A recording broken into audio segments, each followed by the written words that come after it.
you run into different places where you play.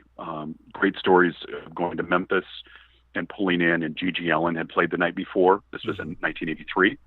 And so, I mean, there's different things when you say, you're like, oh, brother, this was a show where there was no ice and there was no cold drinks for the show in the middle of August in Memphis, because Gigi during sound check, he had pissed and shit on the stage, and then he went over and he leaned into the ice machine and shit all in the ice machine so that there was nothing cold. And so, yeah, that was brutally hot.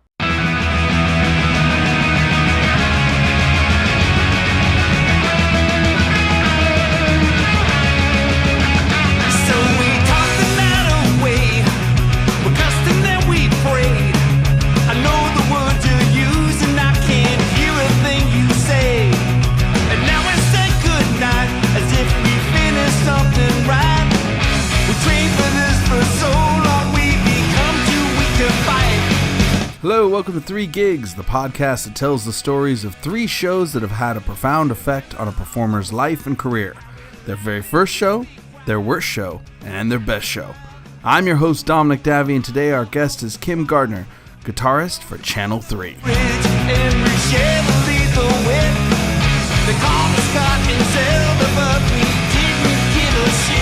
This episode of 3 Gigs is brought to you by FreshCleanTees.com. It works like a shave club, but they send you t-shirts, super awesome t-shirts. And they have a special offer for all the listeners of 3 Gigs. Save 20% off your first order by going to FreshCleanTees.com and entering the coupon code GIG at checkout. That's FreshCleanTees.com with offer code GIG.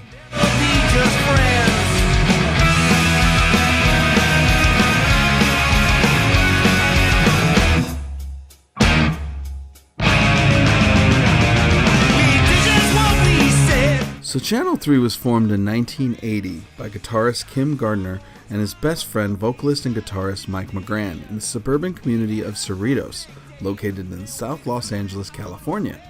Their first release was a self-titled EP on California label Posh Boy Records in 1981, and they were contemporaries of fellow Southern California punk rockers like Social Distortion, Bad Religion, TSOL, and Circle Jerks. They originally broke up in the late 80s, but reformed in 1999 and have been steadily touring the world ever since. Along with Nick Manning and Anthony Thompson, this last year they released a brand new album, Put 'Em Up, on TKO Records, and made appearances at both Punk Rock Bowling and It's Not Dead Fest. So Put 'Em Up was recorded in the post-election days of this last year, 2017, and it's a collection of 10 songs that are connected as a tightly focused novella, so basically a concept album, by the nature of the time frame and the frame of mind that it was recorded in, with lyrics inspired by the clean, visceral, and cinematic writings of Jim Harrison, author of Legends of the Fall. Some of these songs reference back to their earlier political works, as those concerns seem more relevant than ever for all of us. I was able to sit down and chat with the guitarist Kimm Gardner recently, and he shared with us his first, best, and worst performances of all time. You know what? Mike and I have been buddies since second grade, and we have gone through elementary school, junior high, and high school, and then we went to college together. So it's kind of a different story for the guys in Channel 3, just because the two of us have been through life's trenches together, and we ended up getting married not far apart from each other. We both have kids, and so a lot of life's experiences have been experienced together. We were in junior high school. We were playing guitar, and we kind of grew up in the late 70s. Mm-hmm. So back then, I mean, it was kind of before the whole punk scene really kind of came into suburbia, if you will. And so with all of us, we thought, we'll take guitar lessons. And we were taking guitar lessons in junior high school and playing acoustic guitar and trying to figure out why we couldn't figure out how to play some of these songs. And, they were trying to teach us funky stuff like John Denver's Country Roads, Take Me Home, silly things like that. And so we started going to rock shows together. Love Cheap Trick, love Kiss, love Aerosmith, and Led Zeppelin, and all the late 70s rock bands that we had gone to see. We kind of realized that, how are we ever going to learn how to play like Jimmy Page or one of these people that you'll never be able to play like unless you sit in your room for 5 years and never go anywhere. So right. we we really, things really changed for us when we were in high school, when Rodney Bingenheim, Rodney and the Rock on KROQ here in Los Angeles, when he was on the air, we would listen on the weekends, and he really started playing and spinning songs that were different. It was a whole different scene, and so he really broke the Sex Pistols and played the Clash and played B-52s. I mean, when Rock Lobster or Planet Clara, those type of songs started playing, it was so different from what you'd ever hear on any other radio channel. So really, Mike and I started practicing, and we were like, listen to this music. Listen to the Ramones. I mean, the Ramones were a staple on Rodney's show every week. We started listening to that, and it really just sparked, the idea that, what, we can do this. And, it really lit the fuse for all of us. So our first show was in the living room of a house party in Cerritos. We really started as a house party band doing covers. We would do Holiday in Cambodia. We would do Titanic Reaction by 999. We would do a couple Clash songs. We would do, with Ramon songs, you could pick up 2 or 3 a week, and you'd be like set. So really memorable.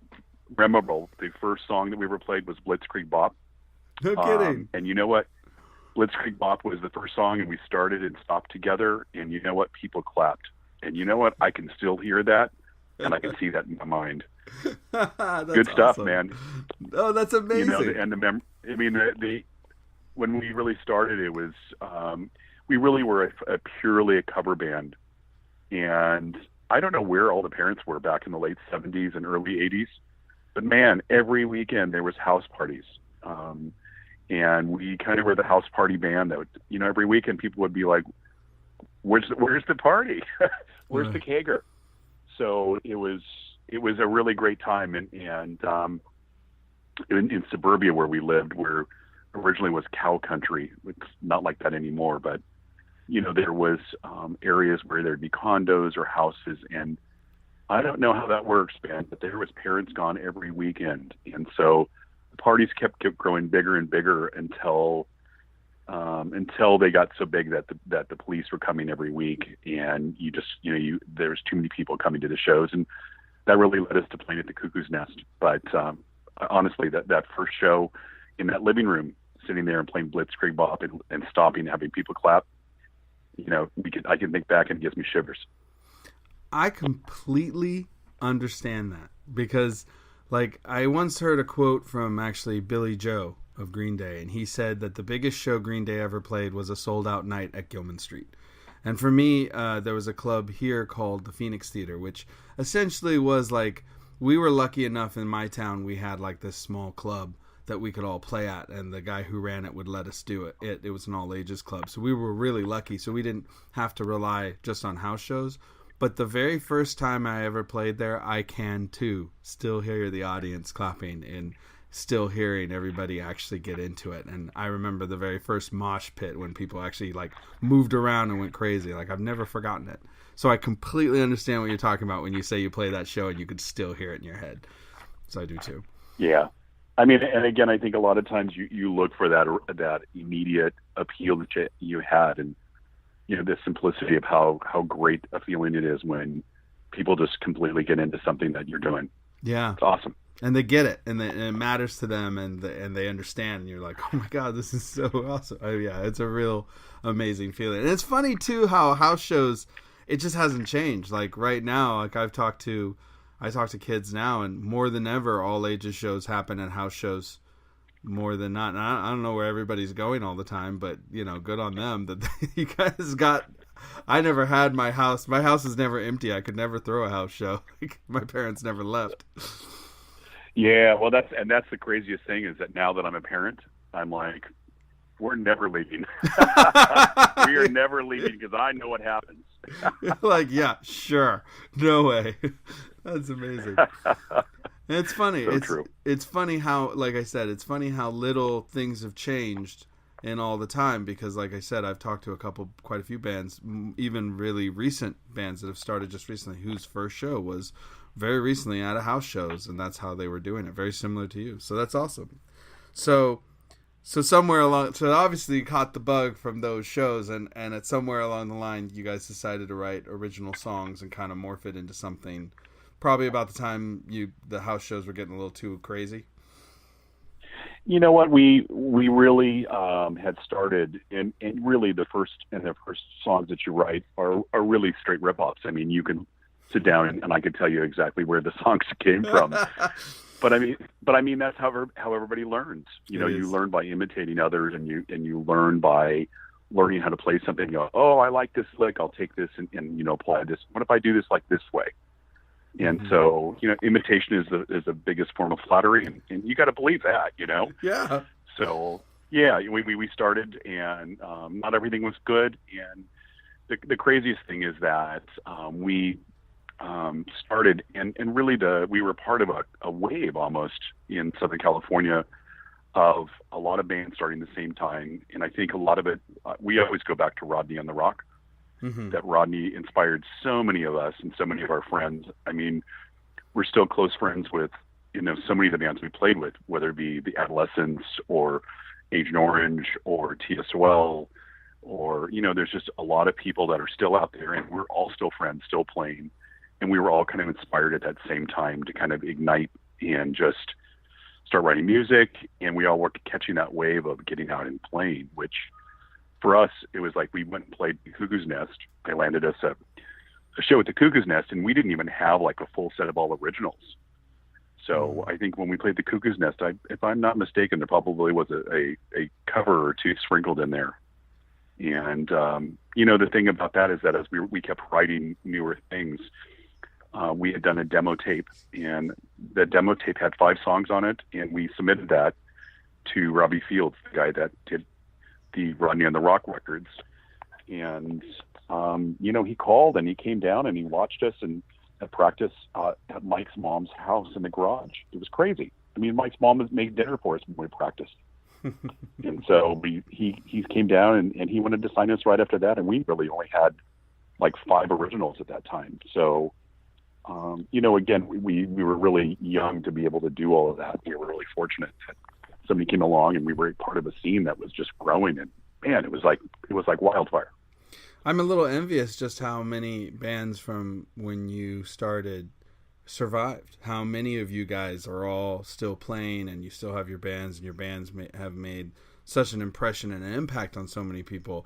As I'm a little envious because there's so many bands I can think of that I started with that I loved, local bands that we in our scene, and they're just gone, not around anymore. And it's like, I'm sure there's plenty that you could think of that aren't around, but surprisingly of how many bands were starting at the time, like so many of you guys have really made such an impact. It's really amazing. I'm a little jealous. It's cool.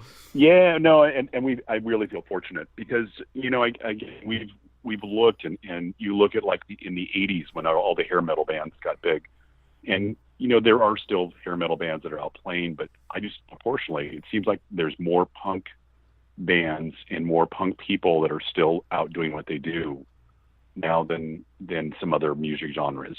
And I don't know if that's true, but maybe that's because I'm part of the punk scene. No, I mean, I think it's there's a certain accessibility of punk rock, and I think it's going to be the same things happening with like EDM music and electronic music because it's so easy to get started. It's even easier to do that, to DJ and to create like electronic music. So I think those kind of scenes, anytime you have a scene that feels incredibly accessible by the crowd, where it's so easy to go, I want to do it too, I think you're always going to have, those scenes are always going to linger a little bit more than anything else. That's why I think punk rock is so easy. I never forget a t-shirt I saw that said like, here's an A chord, here's a D chord, here's an E chord, now start a band. That's right. And it's like, yeah, no, that's it. Yeah. No, so good things come out of this. It's true. Yeah, very, very, very true. So that's a fantastic story to tell about how you guys got started, how you started, and how you what made you guys want to keep going, and how it evolved. So tell me about a time when it really came together, and you had like what's a story of one of your best shows? It's like where a moment really like, wow, this is everything I wanted it to be. Like how did that happen?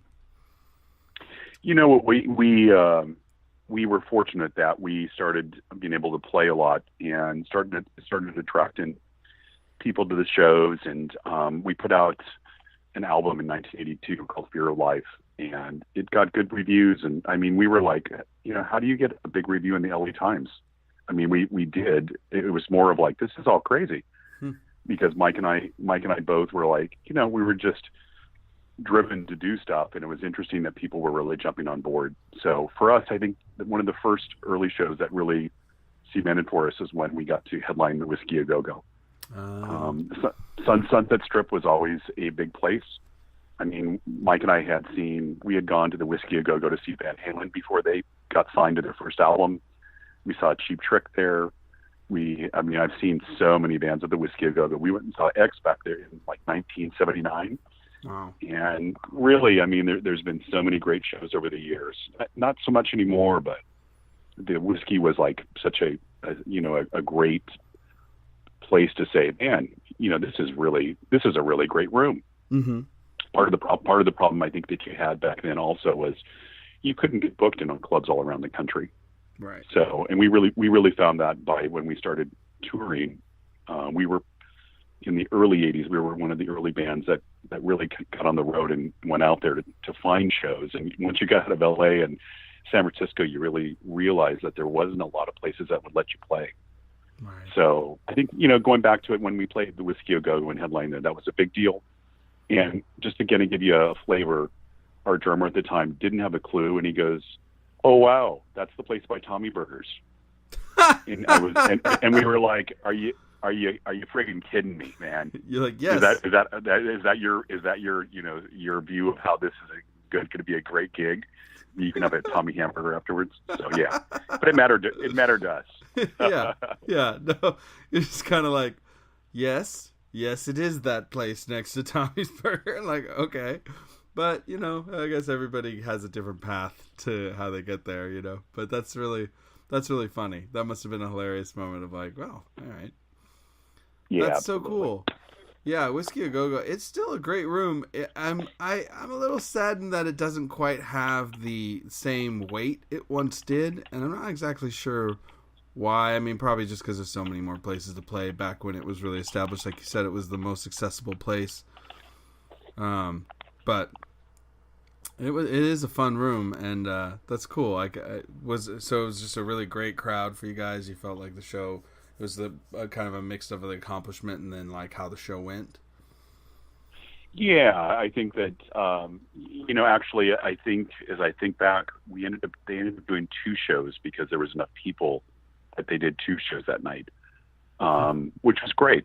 So no, they were really great. And again, I think that when you get out of playing in the local area and starting to have club shows and you find some success, the next thing I think is you look and say, where else can we go? Right. And that was really when we took off and started playing around the country, and you really run into great stories about, playing in places that aren't clubs.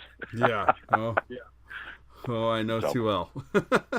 Yeah. That's awesome. That even happens still. So, And that's a great segue then to our third and final part of the interview. So if Whiskey A Go Go was and playing there, headlining there the first time was really one of the best shows, what would be one of the worst shows? Where's a moment where you're just like, dear God, why?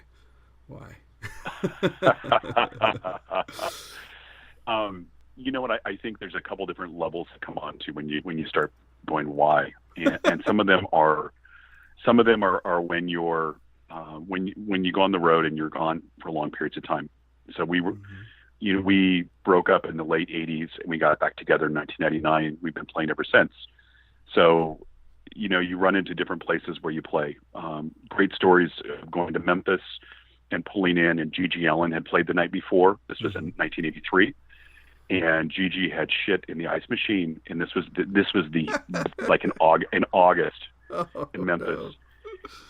And so, I mean, there's different things when you say, you're like, oh, my brother, this was a show where there was no ice and there was no cold drinks for the show in the middle of August in Memphis, because Gigi during sound check, he had pissed and shit on the stage and then he went over and he leaned into the ice machine and shit all in the ice machine so that there was nothing cold. And so, yeah, that was brutally hot.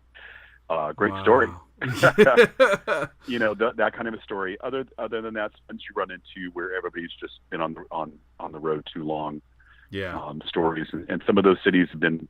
Houston's a good city that we've been in.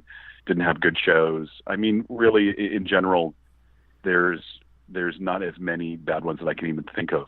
That most of them are good, or especially when you get to sit down and talk to people after the show. Mm-hmm. So I don't know that I've got one particular bad one. We played for me, it's always the wilder the place, the better the story. Yeah, right. So, whether it be playing with the Big Boys and the Dicks at the Woodstock, which was literally a dirt hole that people were jumping off into water, probably 6 stories down. This was called the Woodstock back in like '82. Mm-hmm. And we were playing on a flatbed with a generator in the middle of Texas, in the middle of the field. It was a great time. So that story was good. Going to the guys in Black Flag directing us to go play at a club in Philadelphia. It was, you're going to go to Sam's Club. And, we got there, and this is before cell phones and GPS and any of those things. So you get to Philadelphia and you're driving and you're like, God, this is kind of like a residential area. So we kept driving and we went back and forth a few times. And God, that's the address, And so I said, well, let me stop and let me get out and see if these people know where this place is. And so we opened the door and here's Sam. Sam's like, yeah, this is my house. This is where the club is. This is where the show is. Park the van. Come on in. It was a great story. And really that show was an amazing show. And he charged everybody at the door of his house. And, again, this is kind of before a lot of clubs were out there to play in. So yeah, good times, man. Good times had. I mean, you look at the band, and I think some people play golf, and I think for Mike and I, we play our guitars and get to go out and have fun and see people and play music. Great stuff, man. It is really amazing to be able to do that. I've told some people that, who have just started touring, I told them that, when it's all over and it's all said and done, as crazy and as exhausting as those trips are, and they do beat you down. Like, I don't care. It could be Mother Teresa in your band. You're going to want to strangle her if you're in the van long enough and you're just tired and exhausted. But, it's those crazy moments and those little adventures you have where you get to experience, like, at the time, you're like, dear God, why did Gigi shit in the ice machine? Why would he do that? But like that later, it's like now you can say like, well, I had a show that was made entirely more difficult because of Gigi Allen shitting in an ice machine, and I totally understand those random places. Like I remember I had a tour book and it said that I had to go to a Taco Bell in Natchez, Mississippi, and I was like, I even called our agent. We had an agent at the time, and I was like, Taco Bell? And he said, that's where you got to meet him. And the promoter was there waiting for us eating a burrito supreme, and he was just like, follow me. There's no way you'd be able to find the club. It was this little community center up in the woods, and it was one of the craziest shows I've ever played in my life. But, it's those moments you get on tour when you leave that they're crazy, but they're, like you just said, like they kind of become the best stories because they're so nuts. Yeah, I think that, within the band, I think that the struggle that you always have is finding members that you get along with and you can travel with. Mm-hmm. Yeah. Because when you go on the road with people, that's when you really get to know them. You get to know if they're slobs or, if they're, if they can drink and they can carry on like all the rest of us like to do. And, you really get to know people's personalities. And, that's true. Again, it's like there's people that we all know that are virtuoso players. And it's being able to play, but also being able to find the right people to play with. Yep. That really, I think, has kept us being able to still go out there and tour. So, we feel fortunate with all of that, with the right people. That's fun, and it is really amazing because it's like, I don't know. There's always I also think that everybody always picks out a donkey in a band. There's always somebody that you're like, oh, this person. But really, if you have something that works and it has a vibe that you can travel together, you can all have fun. Like that's really more than anything else. That's really what it's all about. That's more fun. It's more precious, to actually have a group that works. And you bet. And I think, as far as touring and touring stories, I think what's changed for us, because I think it's almost like we've had two lives. Mm-hmm. We got back together. What really prompted us to get back together was in 1999. Mike and I were together having beers, and I used to take photographs and keep clippings of everything we ever did. And so this new thing called the internet was coming around in 1999. It was like, let's do a website. And so we did the website, and we did a section where people could write into you. It's kind of funny now, but people could write in. And so we did the website, and we thought, no one gives a fuck about us. No one's going to, care about what we're doing. But, people kept writing in saying you need to play. And really, we've been playing ever since. And so the great thing for us now is, since 1999, is we get to go to Europe, and we've been over, all over the world to get to play in places like, Prague and Germany multiple times, and playing in Italy, and playing Rebellion. And I don't know if you've done all of these places, but you just feel so fortunate to go to places that you never dreamed that you'd be playing when you were in the living room. Right. Good stuff. It's a gift. Yeah, it is. And those are my favorite memories, the ability. And that's one of the best things, because my band broke up for 10 years, and we just got back together about a year ago, and we've been playing, and it's been awesome. It's been awesome just to do it. It's been awesome to be able to travel to a place and play a show again. So I get it. I completely get it. Yeah, I agree completely. Yeah, I mean, just last weekend we did most of the domestic weekends we can do, where we fly out and do a long weekend. And it's funny because you see more and more people doing that. So last weekend we were in Chicago on Friday, and we were in Green Bay on Saturday, and real doable. And you could be home on Sunday night. And I mean, Mike and I both own our own companies, so we don't always have to be home for Monday morning to check into work. Yeah. But we all end up having to work. And so, unless we're going to be gone and going to Europe for, 2 weeks or slightly less than 2 weeks, a lot of these are longer weekends where we can go and hit 3 or 4 shows, or even 2 shows in this case. And again, it's great because you get to meet a lot of people, and it seems like the more that you're out there playing, the more you go to cities and people before you even get there. You're like, oh, these are my friends. These are my friends from Portland. These are our friends from Seattle. These are our friends from Green Bay. Mm-hmm. So, great people, great times. And, a lot of the people you've known for 30 or more years. Crazy.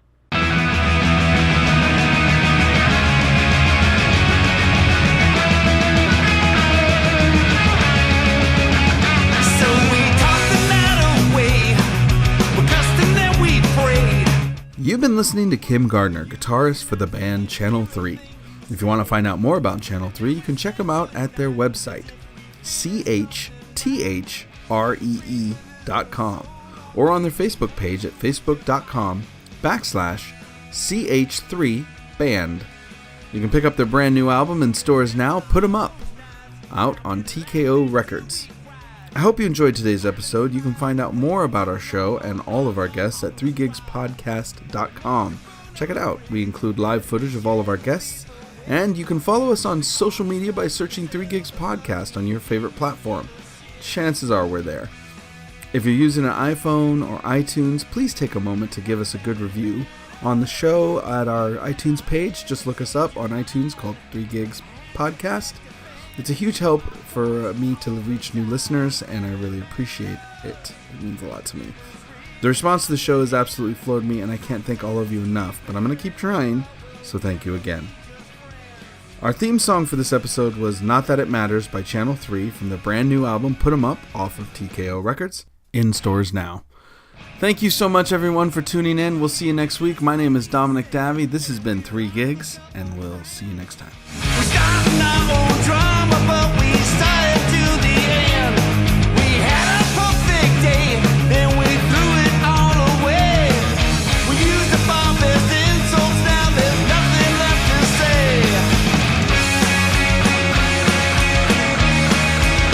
Not that it matters.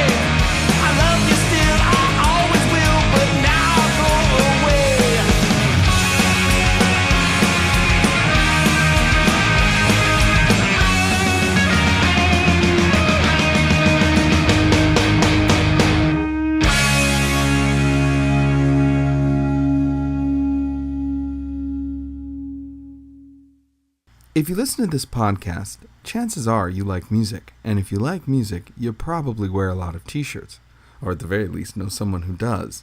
Well, why not get brand new blank, fresh, clean t-shirts sent directly to you? Well, you can. FreshCleanTees.com works like a shave club, but instead of razors, they send you super soft, affordable t-shirts. And getting it all going is easy. You choose between monthly, bi-monthly, or quarterly delivery options, answer a few questions about your favorite styles, your size, and what colors you like, and you're good to go. Fresh Clean Tees likes 3 gigs so much they have a special offer for all of our listeners. You can head over to freshcleantees.com right now and use promo code GIG for 20% off your very first order. That's promo code GIG at checkout and get 20% off your first order. Now, I love the t-shirts they sent me, and I know you'll love yours. So head over to freshcleantees.com right now and use order code GIG while you can.